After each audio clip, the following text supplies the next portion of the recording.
ராமநாதபுரம், வெளிப்பட்டணம், நாகநாதபுரம் அருள்மிகு ஸ்ரீ முத்துமாரியம்மன் 44ஆம் ஆண்டு முளைக்கொட்டு திருவிழாவை முன்னிட்டு திருவிளக்கு பூஜை விமர்சையாக நடைபெற்றன.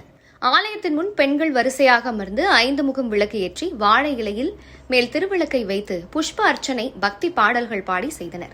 அம்மனுக்கு மல்லிகைப்பூ, வெள்ளி முகம் அணிவிக்கப்பட்டு கரக செம்பில் வேப்பிலை அலங்காரம் செய்து திருவாச்சியின் மேல் வளையல் வைக்கப்பட்டு சிறப்பு அலங்காரம் செய்யப்பட்டு சிறப்பு தீபாராதனைக்கு பின் அனைவருக்கும் பிரசாதம் வழங்கப்பட்டன. திருவிளக்கு வழிபாடு என்பது இந்து சமய பாரம்பரியத்தில் மிக முக்கியத்துவம் வாய்ந்த மற்றும் புனிதமான வழிபாடாகும்.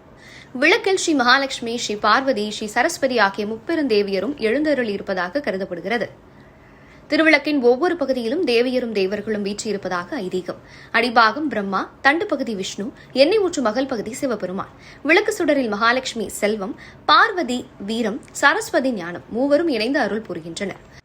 தொடர்ச்சியாக திருவிளக்கு பூஜை செய்து வந்தால் குடும்பத்தில் மன அமைதி, ஒற்றுமை மற்றும் மங்கள நிகழ்வுகள் அதிகரிக்கும். வறுமை நீங்கி செல்வம் பெருகும். மகாலட்சுமியின் பரிபூரண அருள் கிடைக்கும். கடன் தொல்லைகள் அகன்று செல்வ வளம் பெருகும். எதிர்மறை ஆற்றல்கள் அகலும். விளக்கேற்றும் போது வெளிப்படும் ஒளியும், நெய், நல்லெண்ணெய் வாசனை மற்றும் மந்திர அதிர்வுகளும் எதிர்மறை ஆற்றல்களை நீக்கி நேர்மறை ஆற்றலை அதிகரிக்கும்.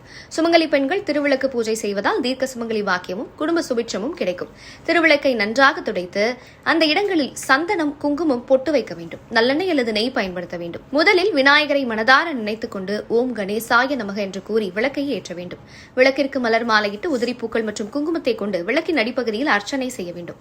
பழங்கள் அல்லது கற்கண்டை நெய்வேத்தியமாக வைத்து தூப அல்லது தீபாராதனை காட்டி குடும்பத்தின் நன்மைகளுக்காக வேண்டிக் கொள்ள வேண்டும்.